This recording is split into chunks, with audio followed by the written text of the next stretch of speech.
Just me with a pen and a pad. Yeah. This ain't much right here. Just me with a pen and a pad. When I'm writing. It's hip hop, y'all.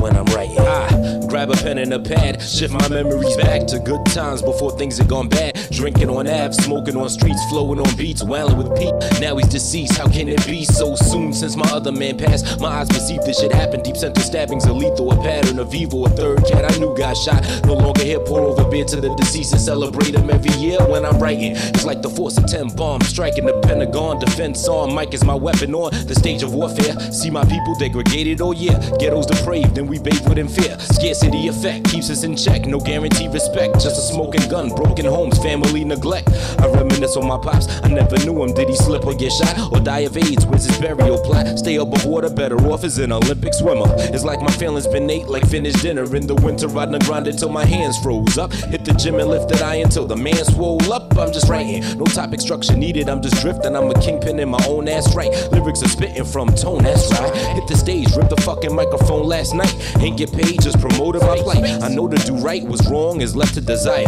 Desperation, the spreading of emotional fire. Get close to me, baby, I know that you need it. Your man is overrated, so obey the heat that you feel and freak me and peep at the ceiling mirror, reflecting your guilty action. Feel the passion of overboard flirting and silly acting. But don't be writing my name on the wall, baby, that's wrong to do. I got a girl, lady, what's wrong with you? On the new shit, the state of music is too sick. It's flu strict, the top hits can pluck my pubics. I like old shit, underground new shit and the soul shit. Labels pass axe a noose and pull a bold grip. Choke hits for platinum, gold plaques are average. Take this little gem and hold that in your cabbage. I'm writing, my Ferguson music is just a lighten the comical side for when depression starts to pry and tone space, space, space, space, space, space, and space, space. Just like a DJ's 8 crates to play late, I rock the party, sipping good shit that's not Bacardi, till I'm so bent that I'm slobbering on some sloppy body. The clubs are all a ploy, I go there just for something moist. Got people stunting, dudes are actors with the front and voice. All that son somebody shit, kill that fucking noise. I may be future man, but that don't mean that I'm your current boy.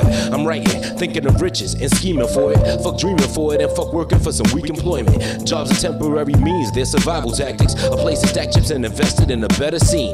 Pension plans be just as valuable as 10-cent candy. Social security, resorting cash to canned meat. All or nothing with no plan B, make it a flop. Grew up broke to hip hop till my radio pop. On Saturday night to Kiss and BLS. Ralph McDaniels played the videos, tune in on UHF. Started spitting at 11, the beginning was the EP. Looping beats from a tape, recording it on deck B, the MC. I challenge anyone to disagree it. History has given me the gift to freely speak it. Fan of sneakers, but didn't have the freshest kicks till later, till I made my own paper from jobs, hustles, and capers. Looking for the dime catalog, crime extra large was the crew, and we rhymed extra hard up in school. That's right. In the 9th grade, D-Seps were running it. Lows would keep on taking it. Respect the hustle, kid, I'm writing. Just traveling like a javelin, babbling on how the past has been freestyle, reciting it. Declared genius at a young age. What happened to rocket science? Fuck it, I'm dropping science on the page. Look at the kids today, little gangsters are knee high. Dyke teens and night scenes, they're too young to breathe by. Corporate wars are currently appalling. What all is it for? Hauling off cats over shores, leaving soldiers slaughtered in scores. More than before, shit is crazy. With clones of babies, would it be insane to see a proven alien freak? Poverty plummets the homeless cat on the sidewalk. Short hands, deep pockets, tight lips, and wide forks. Wall streets and your streets, my street, and poor streets. Draw heat to survive and striving just for eats. Today's memoir from pen and paper. I then plug the mic and recite the diamonds from when I'm writing. When I'm writing. When I'm writing. And these are the words when I'm writing.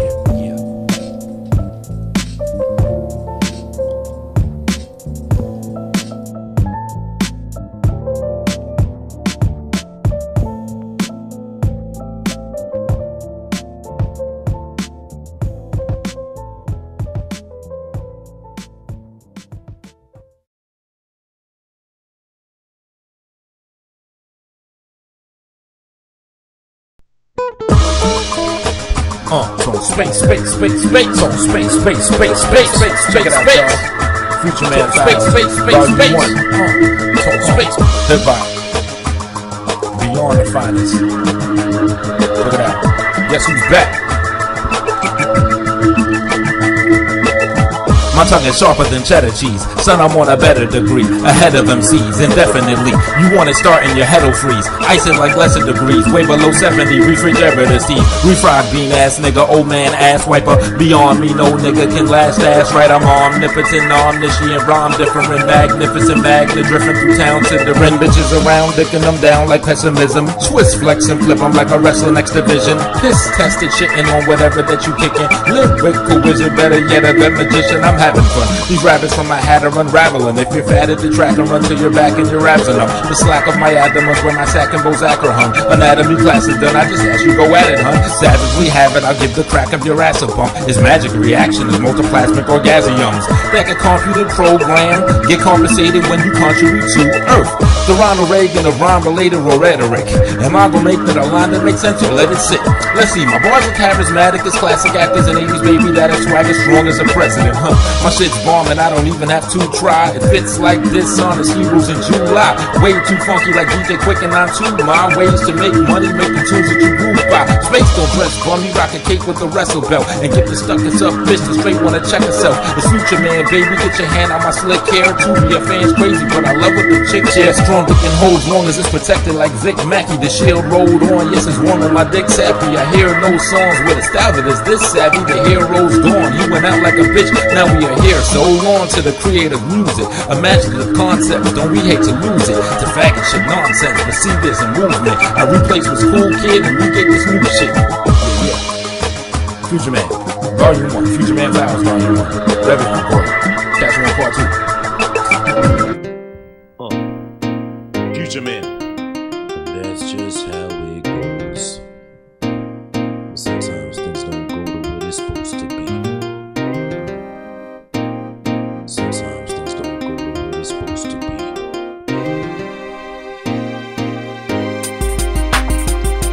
We all got problems and conflicts, that's life beyond it. I think it's light, we fight through the dark shit. Nights move can spark shit, up quick and end shit. Find you your part and share, that's called friendship, yeah. I remember, who can forget them degenerates from poor till success comes. We bend the script, so let's give life the most we can. People, how Pete went for his. It's hard times without him, crew love is now thin. Outings ain't as good as before. We saw the streets for his deplorable acts and deep scars. I react street smart, emotionally beat for a session of weeks that progress into more, man. The stuff that makes you question the Lord's plan. You wanna think life is so long, but next thing so long, cause things got raw like the wrestling shows on. You try to make a move like a chess king, so pawns contesting your position. Disrespect be so strong, no less you got volition. So whenever it goes wrong, progression be the mission. So the best things hold on. Like sometimes I wonder what it's all for. We rising and we fall, y'all, but that's just how it goes. Around 24/7, through hell for a piece of heaven and leave the beast to rest. That's just how it goes. The stories are so compelling, but not without conflict and problems, and that's just how it goes. We'll with each other and ourselves until we can solve them and come from this harmony. That's just how it goes. Too many thoughts at one time to share, too much stress for one mind to bear.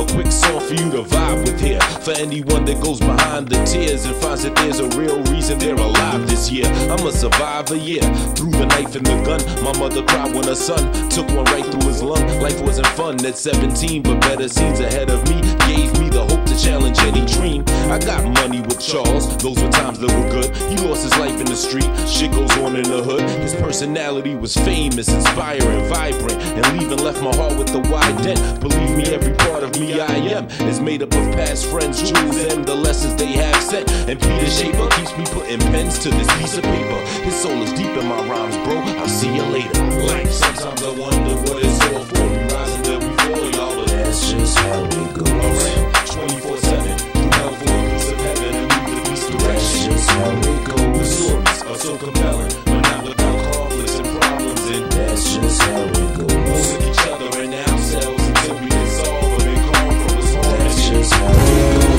Sometimes I wonder what it's all for. We rise and then we fall, y'all, but that's just how it goes. Around 24/7, through hell for a piece of heaven and leave the beast to rest. That's just how it goes. The stories are so compelling, but not without conflict and problems.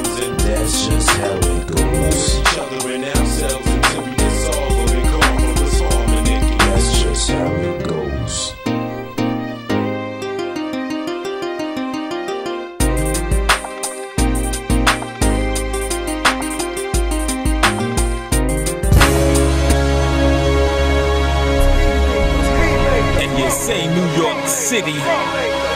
Oh yeah, it's your man. Tone Space. Where the fuck you from? Tell them where you from. Tell my homeboy, tell y'all where the fuck you from. DJ Haley in this piece. Let's get it poppin' now. Woo!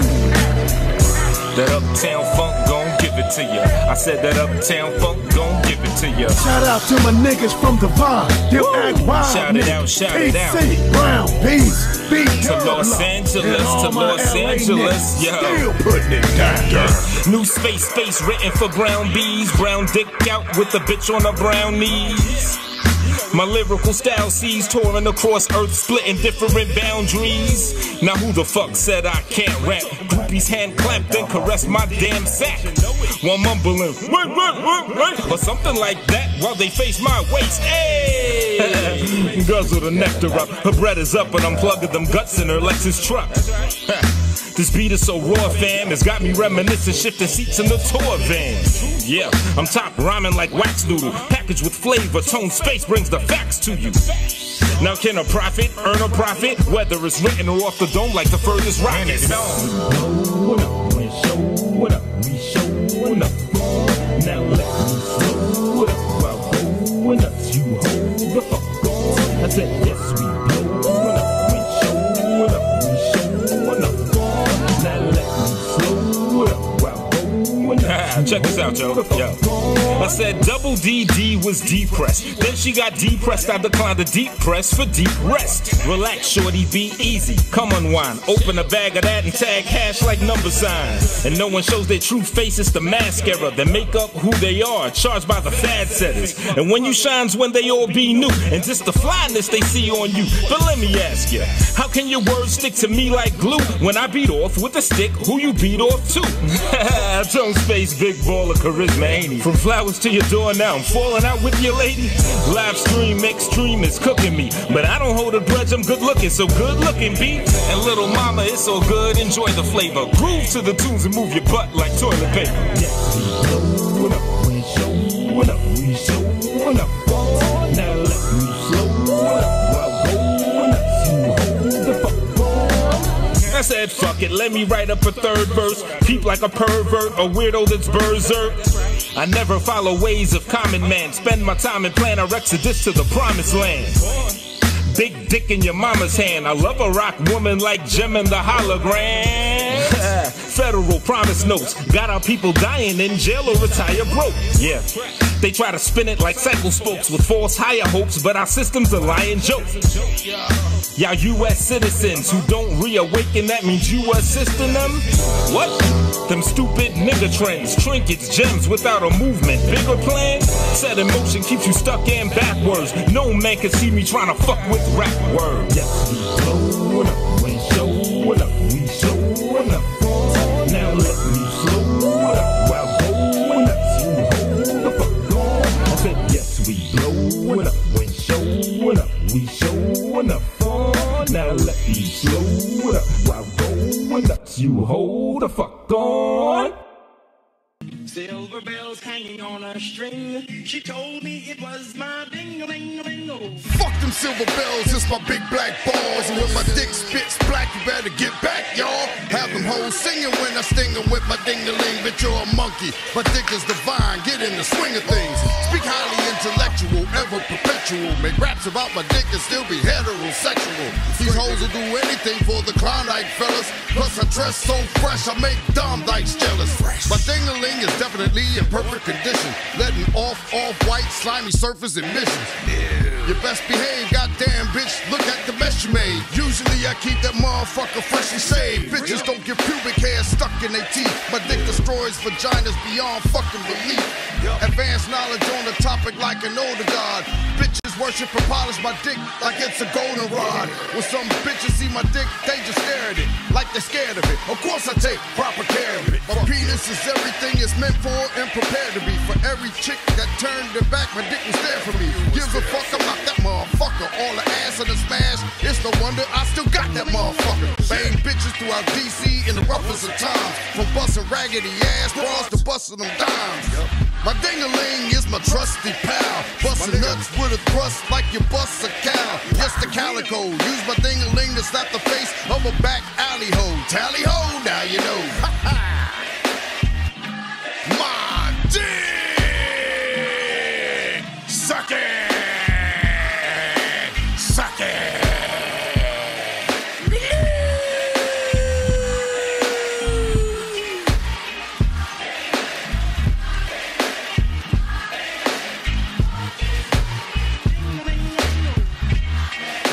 My ding-a-ling, motherfuckers, in your mouth. In your mouth. Freedom. Put a championship belt around it. Yeah, ain't nobody gonna knock it. Slow down. I wanna play everybody with my ding-a-ling.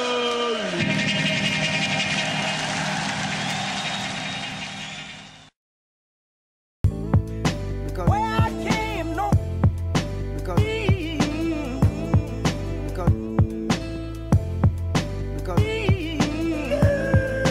where I came, no. But it say be quick, my friend, and get off your knees. This is heavy-handed face smack rap. Get the fuck back. I'm doper than a deluxe stack of dub sacks. You stuck in shit like a dick in the butt crack. I bring you more pain than a kick in the nutsack. Colossus with the metal fist. We can pull the metal out and settle this. Hotter than boiling levels when kettles hits. Whistling steam, I crush wishes and dreams. This is supreme, multiples of soul fishes and mean. Space bass treble, all kind of acoustics. I get you open wider than vaginas with loose lips. I solve the equations of a pharmacokinetic nature. I refuse to live a life of a pathetic faker. Complicated calculations, raise heart rates to palpitations, to levels felt throughout the nation. Magnetism manifested. Who the one with the best shit? Multiple man, right? You guessed it. I've been injected with majesticness. Hood certified, that's why I be possessing this aggressiveness. Complete my motherfucking signature with dotted eyes. I'm the shit, I should be covered with a lot of flies. Increase your vocab, you might impress me. What weighs heavy on you is too light to stress me. I really don't think you would like to test me. Approach me wrong, results might be messy.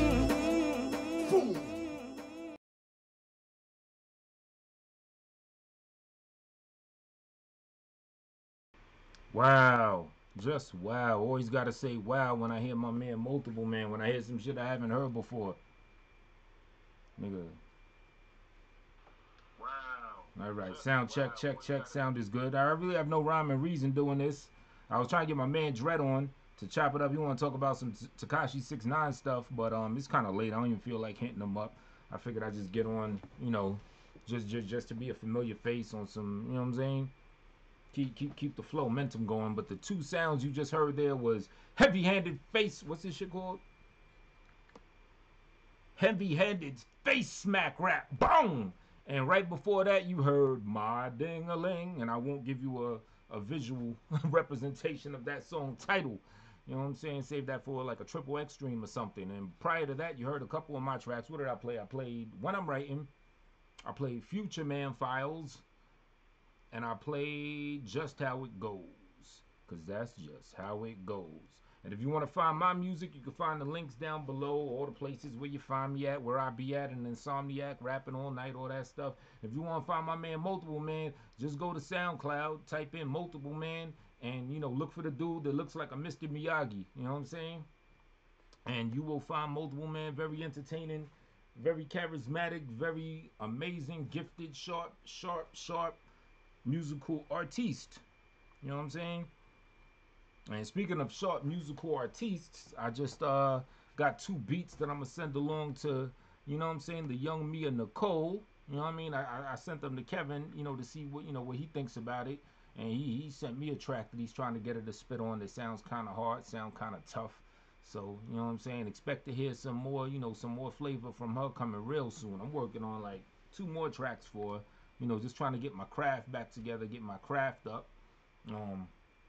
As far as any beat battles and stuff like that, the stuff that Brian Vlogs was talking about, his shit don't count. Only what I propose count, because he a herb. And I hollered at a producer so we could have a beat battle in a whole different sector, so there'll be no bias. But dude hasn't yet to, you know, hit me back. And, you know, dude